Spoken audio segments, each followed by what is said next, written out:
Friends, நம்ம செஞ்ச மந்தி பிரியாணி பாருங்களா, திறக்கும் போது எவ்வளோ ஒரு சூப்பராக இருக்கும் பார்த்தீங்கன்னா, வாசனையும் டேஸ்ட்டும் சூப்பராக இருக்கும். இதோட ப்ரைஸ் பார்த்தீங்கன்னா, ஒரு பிரியாணியே நமக்கு 480 ரூபா 380 ரூபா அந்த அளவுக்கு தான் ரேட் இருக்கும். ஆனால் நம்ம வீட்டிலேயே செஞ்சுருக்கோம். இது பார்க்கவே எவ்வளோ ஒரு சூப்பராக இருக்குது பார்த்தீங்களா. மேலே இருக்குது பார்த்தீங்களா, இந்த சிக்கன் பீஸ் எல்லாம் மாற்றிக்கோங்க. இப்போ சிக்கனை மாற்றிட்டு சாதத்தை கிண்டி கொடுத்துக்கோங்க. எந்த அளவுக்கு நல்லா உதிரி உதிரியாக இருக்குது பார்த்தீங்களா, வாசனை பார்த்தோன்னா அந்த அளவுக்கு சூப்பராக இருக்கும். இந்த பிரியாணி பண்ணுறதுக்கு உங்களுக்கு எதுவுமே தேவையில்லை, இஞ்சி பூண்டோ இல்லை வெங்காயம் தக்காளி எதுவுமே தேவையில்லை. ஆனால் டேஸ்ட்டு பார்த்தோன்னா அந்த அளவுக்கு சூப்பராக இருக்கும். இந்த மாதிரி கிண்டி கொடுத்து இப்போ பிளேட்டுக்கு மாற்றிக்கோங்க. இப்போ பாருங்கள், பிளேட்டில் மாற்றி வச்சுருக்கேன். இது பார்க்கவே எவ்வளோ ஒரு சூப்பராக இருக்குது பார்த்தீங்கன்னா, சாப்பிட்றதுக்கு அந்த அளவுக்கு டேஸ்ட்டை கொடுக்கும். இந்த சட்னியை ஊற்றி பிசைஞ்சு சாப்பிடும்போது அந்த அளவுக்கு சூப்பராக இருக்கும். இங்கே பாருங்கள், சிக்கன் எல்லாம் எந்த அளவுக்கு நல்லா ஜூஸியாக வெந்திருக்கு பார்த்தீங்களா. அங்கே பாருங்கள், சாப்பிட்றதுக்கு அந்த அளவுக்கு டேஸ்ட்டை கொடுக்கும். நீங்கள் ஒரே ஒரு தடவை இந்த மாதிரி மந்தி பிரியாணி செஞ்சு பாருங்கள். வீட்டில் இருக்கிறவங்க எல்லாருமே விரும்பி சாப்பிடுவாங்க. டேஸ்ட்டும் அந்தளவுக்கு நல்லா சூப்பராக இருக்கும். இன்றைக்கி நம்ம ஒரு சூப்பரான டேஸ்ட்டில் மந்தி பிரியாணி தான் செய்ய போகிறோம். எப்படி செய்யலான்னு பார்க்கலாமா. Hi friends, welcome to Kerala சமையல். இன்னைக்கு கேரளா சமையல் இஸ்தார் ஸ்பெஷல் மந்தி பிரியாணி தான் செய்ய போகிறோம். அதுவும் சிம்பிளாக, ஆனால் டேஸ்ட்டு பார்த்தோன்னா அந்த அளவுக்கு சூப்பராக இருக்கும். வாங்க எப்படி செய்யலான்னு பார்க்கலாம். இந்த பிரியாணி பண்ணுறதுக்கு நான் 1.5 கிலோ சிக்கன் எடுத்திருக்கேன். சிக்கன் வந்து இந்த மாதிரி பெரிய சைஸாக தான் கட் பண்ணணும். அப்போ தான் இதோட டேஸ்ட் அந்த அளவுக்கு நல்லா சூப்பராக இருக்கும். இப்போ இந்த சிக்கனை நல்லா கழுவிட்டு துளி கூட தண்ணி இல்லாமல் எடுத்துன்னு வந்திருக்கேன். இப்போ இந்த சிக்கனை இங்கே வருங்க, இந்த மாதிரி கையில் எடுத்துகிட்டு இந்த மாதிரி ஃபோர்க்கோ இல்லை கத்தியோ வச்சு இந்த மாதிரி குத்தி கொடுத்துக்கோங்க. இந்த மாதிரி குத்தி கொடுக்கும்போது நல்லா மசாலா பிடிச்சி நல்லா வெந்து வரும். சாப்பிட்றதுக்கு அந்த அளவுக்கு டேஸ்ட்டை கொடுக்கும். இங்கே பார்த்தீங்களா, இந்த மாதிரி இருக்கிற எல்லா சிக்கன் பீஸும் இதே மாதிரி ஃபோர்க் வச்சு இந்த மாதிரி குத்தி கொடுத்துக்கோங்க. குத்தி விடும்போது அந்த அளவுக்கு நல்லா மசாலா இறங்கும். சாப்பிட்றதுக்கு அந்த அளவுக்கு நல்லா டேஸ்ட்டை கொடுக்கும். அதனால தான் இங்கே பாருங்கள். இப்போ இந்த அளவுக்கு ஃபோர்க்கை வச்சு நல்லா குத்தி கொடுத்த சிக்கனை மாற்றி வச்சுக்கோங்க. இப்போ நம்ம சிக்கனை வேக வைக்கிறதுக்கு இந்த மாதிரி ஒரு நல்ல பெரிய சைஸ் பாத்திரமாக எடுத்துக்கோங்க. ஃபோர்க்கு வச்சு நல்லா குத்தி வச்சுருக்கோம்ல சிக்கனை இந்த மாதிரி சேர்த்து கொடுத்துக்கோங்க. சிக்கனை இந்த மாதிரி சேர்த்து கொடுத்துட்டு இப்போ மசாலாலாம் சேர்த்து கொடுத்துக்கோங்க. 3 துண்டு பட்டை எடுத்துருக்கேன். இந்த பட்டையை இப்போ சேர்த்து கொடுத்துக்கோங்க. சேர்த்து கொடுத்துட்டு அது கூடவே 12 கிராம்பு எடுத்து வச்சுருக்கேன், சேர்த்து கொடுத்துக்கோங்க. சேர்த்து கொடுத்துட்டு அது கூடவே 12 ஏலக்காய் எடுத்து வச்சுருக்கேன். இப்போ இந்த ஏலக்காவும் இந்த மாதிரி சேர்த்து கொடுத்துக்கோங்க.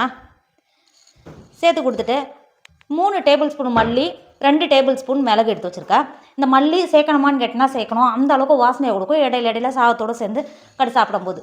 இப்போ இந்த மல்லியை இங்கே பாருங்கள், இந்த மாதிரி சேர்த்து கொடுத்துக்கோங்க. சேர்த்து கொடுத்துட்டு அது கூடவே காஞ்ச நல்லா ட்ரை லெமன் ஒன்று எடுத்திருக்கேன்.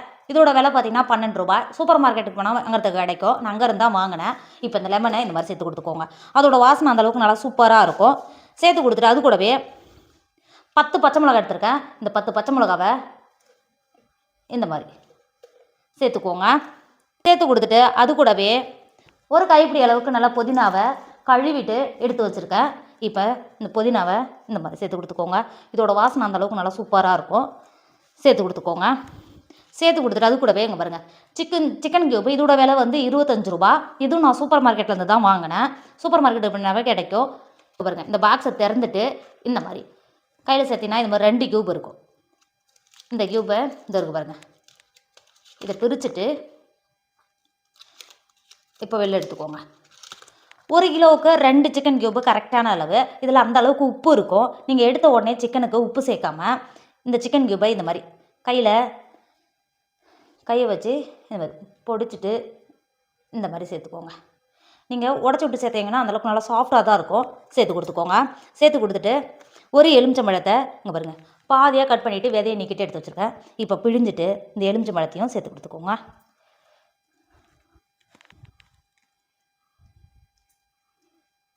கடையில் பார்த்தீங்கன்னா இது சிக்கன் நல்லா கலராக இருக்கிறதுக்கு கொஞ்சமாக ஃபுட் கலர் அங்கங்கே சேர்ப்பாங்க. நான் ஃபுட் கலர் எதுவும் சேர்க்க போகிறது கிடையாது. இப்போ சேர்த்து கொடுத்துட்டு இங்கே பாருங்கள், 250 கிராம் கப்பில் 1 கப் அளவுக்கு சன்ஃப்ளவர் ஆயில் எடுத்து வச்சுருக்கேன். இப்போ இந்த சன்ஃப்ளவர் ஆயில் இது மாதிரி சேர்த்து கொடுத்துக்கோங்க. இந்த அளவுக்கு எண்ணெய் சேர்க்கணுமா அப்படின்னு கேட்டிங்கன்னா இதை விட அதிகமாகவே சேர்ப்பாங்க. நான் கம்மியாக தான் சேர்த்துக்கிறேன். இப்போ சேர்த்து கொடுத்துங்க. இதுக்கு சேர்க்கணுமான்னு கேட்டிங்கன்னா கண்டிப்பாக சேர்க்கணும் மட்டும்தான் சொல்லுவேன். இப்போ சேர்த்து கொடுத்துட்டு ஆல்ரெடி உப்பு சிக்கன் கியூப்பில் இருக்கும், அதனால் உப்பு சேர்க்காதீங்க. இப்போ நம்ம சேர்த்தோம் பார்த்தீங்களா, சிக்கனோட இந்த சிக்கன் கியூப்பு நல்லா பிடிக்கிற மாதிரி கை வச்சு இந்த மாதிரி நல்லா தேய்ச்சி பசஞ்சு கொடுத்துக்கோங்க. சிக்கனோட தேய்ச்சி கொடுத்துக்கோங்க. அப்போ தான் அந்த சிக்கன் நல்லா மசாலா பிடிச்சா அந்த அளவுக்கு வெந்து வரும். சாப்பிட்றதுக்கு அந்த அளவுக்கு டேஸ்ட்டை கொடுக்கும். இப்போ நாங்கள் இருக்கிற இடத்துல இதோட விலை பார்த்திங்கன்னா ஒரு மந்தி அப்படின்னு சொல்லி கேட்டாவே 430 ரூபா இதோட விலை. ஒரு பீஸு கொஞ்சம் சாதம் வச்சு கொடுப்பாங்க, அவ்வளோதான். இங்கே பாருங்கள், இந்த மாதிரி நல்லா தேய்ச்சி கொடுத்துட்டு இப்போ மூடி போட்டு மூடி இடையில திறந்து கிண்டி கொடுத்து வேக விடுங்க. இப்போ பாருங்கள், வேக வச்சு ஒரு சைடு 15 நிமிஷம் ஆகிடுச்சு. இங்கே பாருங்கள் எந்த அளவுக்கு சிக்கன் நல்லா வெந்து வந்திருக்கு பார்த்தீங்களா. திறக்கும் போதே அந்த அளவுக்கு வாசனையை கொடுக்கும். இப்போ சிக்கனை இப்படி திருப்பி சேர்த்து இங்கே பாருங்கள் இன்னொரு சைடும் இந்த மாதிரி வேக விடுங்க. நீங்கள் இது மாதிரி நல்லா திருப்பி சேர்த்து திரும்பவும் வேக வச்சா மட்டும்தான் இந்த மாதிரி சிக்கன் நல்லா கலர் மாதிரி நல்லா வெந்து வரும். சாப்பிட்றதுக்கும் அந்த அளவுக்கு டேஸ்ட்டை கொடுக்கும். இந்த ஸ்டேஜில் உங்களுக்கு சிக்கன் கியூப்பில் எந்த அளவுக்கு உப்பு இருக்குதுன்னு செக் பண்ணிக்கோங்க. உப்பு கரெக்டாக இருந்தால் சேர்த்துக்காதீங்க, கம்மியாக இருந்தால் சேர்த்துக்கோங்க. சிக்கன் நீங்கள் திருப்பும் போது உடையாத மெதுவாக திருப்பி சேர்த்துக்கோங்க. இங்கே பாருங்கள் இந்த மாதிரி திருப்பி சேர்த்துட்டு திரும்பவும் மூடி போட்டு மூடி வேக விடுங்க. இடையில திறந்து திருப்பி சேர்த்து வேக விடுங்க. இப்போ பாருங்கள் இன்னொரு சைடு எந்த அளவுக்கு நல்லா வெந்து வந்திருக்கு பார்த்தீங்களா. இங்கே பாருங்கள் இதுக்கப்புறம் நம்ம சேர்த்த எண்ணெயெல்லாம் நல்லா பிரிஞ்சு வந்துருச்சு. இடையில இது மாதிரி லைட்டாக கிண்டி கொடுத்து வேக விடணும். சிக்கன் நல்லா உடஞ்சிரும். அங்கே பாருங்கள் இந்த மாதிரி திருப்பி சேர்த்து வேகும்போது இந்த அளவுக்கு இப்போ இந்த சிக்கனு எந்த அளவுக்கு நல்ல கலர் மாதிரி வந்திருக்குன்னு பாருங்கள். இங்கே பாருங்கள் எந்த அளவுக்கு நல்ல கலர் மாதிரி வந்திருக்கு பார்த்தீங்களா. இதே மாதிரி திருப்பி சேர்த்து இந்த எண்ணெயிலேயே இந்த சிக்கனை வேக விடுங்க. அப்போ தான் நல்ல கலர் மாதிரி நல்லா வெந்து வரும். இதுக்கப்புறம் அடுப்பை லோ ஃப்ளேமில் வச்சு வேக விடுங்க. இங்கே பாருங்கள் இந்த மாதிரி எந்த அளவுக்கு நல்ல கலர் மாதிரி வந்து வருது பார்த்தீங்களா. இப்போ சிக்கனை இதே மாதிரி மாற்றி கொடுத்து வேக விடுங்க. பாருங்க திரும்பவும் வேக வச்சது எந்த அளவுக்கு நல்லா வெந்து வந்திருக்கு பார்த்தீங்களா. இப்போ மூடி போட்டு மூடி சிக்கன் அடுப்பில் இருந்து இறக்கி மாற்றி வச்சுக்கோங்க. கொதிக்கிறதுக்கு இங்கே பாருங்கள் பாத்திரத்தில் தண்ணி வச்சு தண்ணி நல்லா கொதிக்க ஆரம்பிச்சிடுச்சு. இப்போ அந்த கொதிக்கிற தண்ணியில் ஒரு துண்டு பட்டை, 5-6 கிராம்பு, 2 ஏலக்காய், 1 டேபிள் ஸ்பூன் மல்லி, 1 டேபிள் ஸ்பூன் மிளகு எடுத்து வச்சுருக்கேன் சேர்த்து கொடுத்துக்கோங்க. சேர்த்து கொடுத்துட்டு அது கூடவே 10 இலை புதினா இலை சேர்த்துக்கோங்க. சேர்த்து கொடுத்துட்டு சாதத்துக்கு 2 டேபிள் ஸ்பூன் அளவுக்கு நான் உப்பு சேர்த்துக்கிறேன். சேர்த்து கொடுத்துக்கோங்க. 1 கிலோ ஜீரக சம்பா அரிசியை 1/2 மணி நேரத்துக்கு முன்னாடியே ஊற வச்சு கழுவிட்டு எடுத்து வச்சுருக்கேன். இப்போ கழுவிட்டு எடுத்து வச்சுருக்கிற அரிசியை உள்ளே சேர்த்துக்கோங்க. நான் ஜீரக சம்பா அரிசியில் பண்ணுறேன், நீங்கள் பாசுமதி அரிசியில் கூட செய்யலாம். எனக்கு ஜீரக சம்பா அரிசி செஞ்சால் சாப்பிட்றதுக்கு அந்த அளவுக்கு டேஸ்ட் சூப்பராக இருக்கும். எனக்கு ரொம்ப பிடிக்கும் பாசுமதி அரிசியை விட, அதனால தான் சேர்த்துக்கிறேன். சேர்த்து கொடுத்துக்கோங்க. அரிசியை சேர்த்து கொடுத்துட்டு இப்போ இது மாதிரி நல்லா கிண்டி கொடுத்துக்கோங்க. இந்த மாதிரி கிண்டி கொடுத்துட்டு மூடி போட்டு மூடி சாதத்தை 3/4 பாகம் வேக விடுங்க. இப்போ பாருங்கள் சாதம் எந்த அளவுக்கு நல்லா 3/4 பாகம் வெந்து வந்திருக்கு பார்த்தீங்களா. இங்கே பாருங்கள் இந்த மாதிரி நல்லா கிண்டி கொடுத்துட்டு சாதத்தை இது கையில் எடுத்து இந்த மாதிரி நசுக்கி பார்த்தீங்கன்னா இந்த அளவுக்கு தான் இருக்கணும். சாதம் முழுசாக வேகக்கூடாது, 3/4 பாகம் வேகும் போது தான் நான் தம்மிடும்போது கரெக்டாக இருக்கும். இப்போ சாதத்தை நம்ம வடிகுடை இருக்குது பார்த்தீங்களா, அந்த வடிகுடையில் மாற்றி சாதத்தை வடித்து எடுத்துக்கோங்க. இப்போ பாருங்கள் சாதம் நல்லா வடிஞ்சு வந்துருச்சு. நம்ம மாற்றி வச்சுருந்தோம்ல சிக்கனை இப்போ அடுப்பில் எடுத்து வச்சுக்கோங்க. அடுப்பில் எடுத்து வச்சு இந்த அளவுக்கு நல்லா கொதிக்கும் போது சிக்கனை மட்டும் இந்த மாதிரி ஒரு பிளேட்டுக்கு மாற்றி வச்சுக்கோங்க. சிக்கனை உடையாமல் இருக்கும் சாதம் சேர்க்கும் போது. இங்கே பாருங்கள் இந்த மாதிரி. இப்போ பாருங்கள் இருக்கிற சிக்கன் எல்லாம் நம்ம மாற்றிட்டோம். இப்போது இது இருக்குது பார்த்தீங்களா, இந்த எண்ணெய் இந்த மாதிரி லெமனு இது மாதிரி ஒரு பாத்திரத்தில் கொஞ்சமாக மாற்றி வச்சுக்கோங்க. நம்ம சாதம் மாற்றுவோம் பார்த்தீங்களா, சாதத்தோடு சேர்க்கறதுக்கு தான் இந்த மாதிரி. இந்த அளவுக்கு எண்ணெயை மாற்றிட்டு அடுப்பை லோ ஃப்ளேமில் வச்சுக்கோங்க. விறகு இருந்தால் நம்ம அடுப்பில் செய்கிறதுனால விறகு இருக்குது பார்த்தீங்களா, அந்த விறகை வெளில எடுத்துக்கோங்க. வெளில எடுத்து மாற்றி வச்சுக்கோங்க. அடுப்பை இப்போ லோ ஃப்ளேமில் வச்சுக்கோங்க. நம்ம ஏற்கனவே வடித்து மாற்றி வச்சுருக்கோம்ல, இப்போ சாதத்தை இங்கே பாருங்கள் இருக்கிற எண்ணெயிலே இது மாதிரி கொஞ்சமாக சேர்த்துக்கோங்க. பாதி சாதம் வரைக்கும் நான் சேர்த்துக்கிறேன். இங்கே பாருங்கள் இந்த மாதிரி சேர்த்து கொடுத்துக்கோங்க.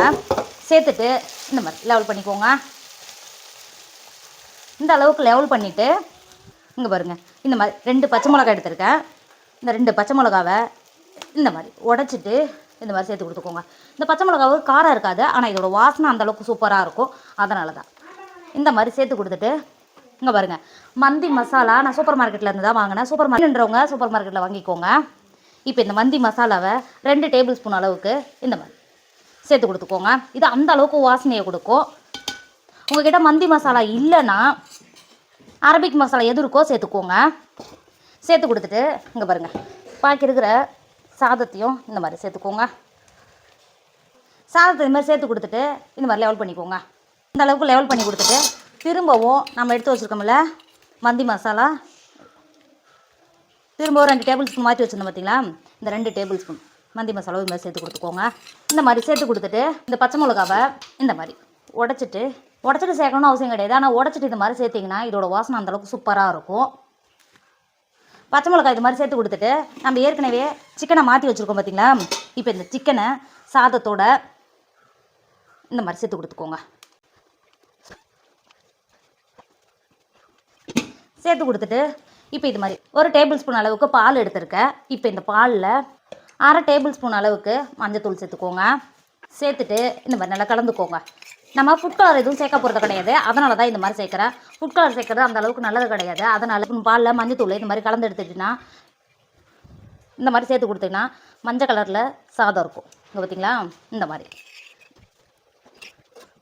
இந்த அளவுக்கு சேர்த்து கொடுத்துட்டு அதே மாதிரி ரெட் கலர் கொடுக்கறதுக்கு நான் பீட்ரூட்டை மிக்சியில் போட்டு அரைச்சி எடுத்து வச்சுருக்கேன். இப்போ கொஞ்சம் இடையில இந்த மாதிரி சேர்த்து கொடுத்துக்கோங்க. அப்போ பார்க்குறதுக்கு ரோஸ் கலரில் இருக்கும். இங்கே பாருங்கள், இந்த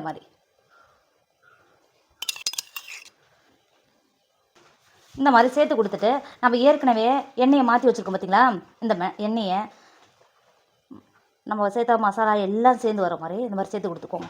நல்லா சூடாக இருக்கும். சேர்த்து கொடுத்திங்கன்னா அந்தளவுக்கு நல்லா வாசனையை கொடுக்கும். இப்போ இந்த எண்ணெயை சேர்த்து கொடுத்துட்டு இப்போது இந்த மாதிரி நடுவில் இந்த பாத்திரத்தை இது மாதிரி வச்சு கொடுத்துக்கோங்க. வச்சு கொடுத்துட்டு நம்ம அடுப்பை எரிய வச்சோம் பார்த்திங்களா, இப்போ இந்த அடுப்பில் இருந்து புகை வைக்கிறதுக்கு நமக்கு அப்போ தான் தந்தூரியோட வாசனை அந்தளவுக்கு சூப்பராக இருக்கும். மந்தியோட பிரியாணிக்கு இந்த வாசனை வரதான் அந்த அளவுக்கு நல்ல டேஸ்ட்டை கொடுக்கும். 2 துண்டு நெருப்பை இந்த மாதிரி சேர்த்து கொடுத்துக்கோங்க. சேர்த்து கொடுத்துட்டு சன்ஃப்ளவர் இருக்குது பார்த்திங்களா, 1 டேபிள் ஸ்பூன் அளவுக்கு இந்த மாதிரி சேர்த்து கொடுத்துக்கோங்க. சேர்க்கும்போது இந்த அளவுக்கு நல்லா புகை வரும்போது மூடி போட்டு மூடிக்கோங்க. வெளில போகாத ஒரு 10 நிமிஷத்துக்கு இதே தம்மில் இருந்தால் இதோட வாசனை அந்தளவுக்கு சூப்பராக இருக்கும். அப்படியே மாற்றி வச்சுக்கோங்க. இப்போது இந்த பிரியாணிக்கு ஒரு சூப்பரான சட்னி தான் ரெடி பண்ண போகிறோம். இப்போ ஒரு மிக்சர் எடுத்துக்கோங்க. இங்கே பாருங்கள், ஒரு வெங்காயத்தில் பாதியாக கட் பண்ணி வச்சுருக்கேன். இப்போ இந்த கட் பண்ண வெங்காயத்தோட சேர்த்துக்கோங்க. சேர்த்து கொடுத்துட்டு 3 பச்சை மிளகா சேர்த்துக்கோங்க. சேர்த்து கொடுத்துட்டு அது கூடவே 1 துண்டு இஞ்சி, இங்கே பாருங்கள் தோல் நீக்கிட்டு எடுத்து வச்சுருக்கேன், சேர்த்து கொடுத்துக்கோங்க. சேர்த்து கொடுத்துட்டு அது கூடவே பழுத்த 5 தக்காளியை காம்பை மட்டும் நீக்கிட்டு கட் பண்ணி வச்சுருக்கேன். இப்போ இந்த கட் பண்ண தக்காளியை உள்ளே சேர்த்துக்கோங்க. இந்த சட்னி அந்த அளவுக்கு டேஸ்ட்டை கொடுக்கும் இந்த பிரியாணியோட வச்சு சாப்பிடும்போது. சேர்த்து கொடுத்துட்டு அது கூடவே ஒரு 10 இலை புதினா இலையை சேர்த்துக்கோங்க. 1/2 கைப்பிடி அளவுக்கு மல்லி இலையை சேர்த்துக்கோங்க. சேர்த்து கொடுத்துட்டு அது கூடவே 2 டேபிள் ஸ்பூன் அளவுக்கு வினிகர் சேர்த்துக்கோங்க. இது அந்த அளவுக்கு நல்லா புளிப்பை தரும். சேர்த்து கொடுத்துக்கோங்க. சேர்த்து கொடுத்துட்டு 1/2 டேபிள் ஸ்பூன் அளவுக்கு உப்பு சேர்த்துக்கோங்க. உப்பு சேர்த்து கொடுத்துட்டு மிக்ஸி மூடி போட்டு மூடி ஒன்றும் பாதியமாக அரைச்சி எடுத்துக்கோங்க. இப்போ பாருங்கள், நம்ம அரைச்ச சட்னி இந்த அளவுக்கு இருக்கணும். இதோட வாசனை பார்த்தோன்னா அந்த அளவுக்கு சூப்பராக இருக்கும். சாப்பிட்றதுக்கும் டேஸ்ட்டும் அந்தளவுக்கு நல்லா சூப்பராக இருக்கும். இப்போ நமக்கு சட்னியும் ரெடி ஆகிடுச்சு, மாற்றி வச்சுக்கோங்க. இப்போ பாருங்கள், தம்மில் வச்சு ஒரு 10 நிமிஷம் ஆகிடுச்சு. திறக்கும் போது எவ்வளோ ஒரு வாசனையோடு எவ்வளோ ஒரு சூப்பராக இருக்குது பார்த்தீங்களா. இதோட டேஸ்ட்டு பார்த்தோன்னா அந்த அளவுக்கு சூப்பராக இருக்கும். நீங்கள் ஒரு தடவையாவது இந்த பிரியாணியை செஞ்சு பாருங்கள் அப்படின்னு மட்டும்தான் நான் சொல்லுவேன். அந்த அளவுக்கு டேஸ்ட். நீங்கள் இதில் எந்த அளவுக்கு கஷ்டப்பட்டு இது செய்கிறீங்களோ அந்த அளவுக்கு டேஸ்ட்டு சூப்பராக இருக்கும். வீட்டில் இருக்கவங்க எல்லாருமே விரும்பி சாப்பிடுவாங்க. நான் அடித்து சொல்கிறேன், இதோட டேஸ்ட்டு பார்த்தோன்னா அந்த அளவுக்கு சூப்பராக இருக்கும். அதனால தான் சொல்கிறேன். இதுக்கப்புறம் நீங்கள் பிரியாணி பண்ணால் இந்த மந்தி பிரியாணி மட்டும் ட்ரை பண்ணுங்கள். அந்த அளவுக்கு டேஸ்ட்டை கொடுக்கும், அந்த அளவுக்கு வாசனையை கொடுக்கும். இங்கே பாருங்கள், இதோட மந்தி பிரியாணி சூப்பராக ரெடி ஆகிடுச்சு. இதோட டேஸ்ட்டும் வாசனையும் சூப்பராக இருக்கும். சிக்கன் பார்த்தீங்கன்னா அந்த அளவுக்கு நல்லா சாஃப்ட்டாக வெந்திருக்கும். இங்கே பாருங்கள், எந்த அளவுக்கு நல்லா சாஃப்ட்டாக வெந்திருக்கு பார்த்தீங்களா. சாப்பிட்றதுக்கும் அந்த அளவுக்கு டேஸ்ட்டை கொடுக்கும் இந்த சட்னியோடு சேர்த்து சாப்பிடும்போது. மந்தி பிரியாணி செஞ்சால் இந்த மாதிரி மட்டும் ஒரு தடவை செஞ்சு பாருங்கள், அந்த அளவுக்கு சூப்பராக இருக்கும். இதுக்கு முன்னாடி நீங்கள் சாப்பிட்டவங்க யாராவது இருந்தால் இதோட டேஸ்ட்டு உங்களுக்கு எப்படி இருந்ததுன்னு மறக்காமல் கமெண்ட் பண்ண மறந்துடாதீங்க. கண்டிப்பாக நீங்களும் ட்ரை பண்ணுங்கள். என்னோட வீடியோ உங்களுக்கு பிடிச்சிருந்தா உங்கள் ஃப்ரெண்டு உங்கள் ஃபேமிலிக்கு ஷேர் பண்ணுங்கள். மறக்காமல் கேரளா சமையல் சப்ஸ்கிரைப் பண்ணிக்கோங்க. தேங்க்யூ.